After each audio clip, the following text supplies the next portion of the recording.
మంచిగా చూడండి అందుకే ఇంత తొందరగా మా చెల్లె నాకు రాఖీ కట్టడానికి వచ్చింది. ఇగో చూడండి మా చెల్లె.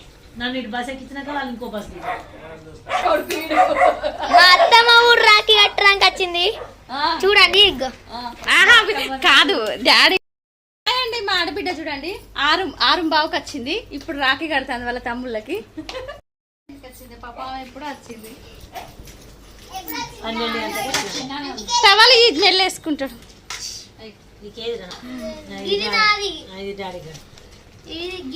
మా ఓడు చూడండి సెలెక్ట్ చేసుకుంటాడు రాఖీలు నాదేది తమ్ముందేది డాడీదేది అని. అసలు మార్నింగే కడదాం అనుకున్నారు కానీ 1:30 తర్వాత కట్టాలని చెప్పారు కదా అని అట్లా పాటించి మళ్ళీ వర్షం వచ్చింది. హాస్టల్కి వెళ్ళిండ్రు మా పెద్ద బాబు దగ్గరికి, అందుకే ఇంత లేట్ అయిపోయిందండి. మా చిట్టి తల్లి వెళ్ళింది.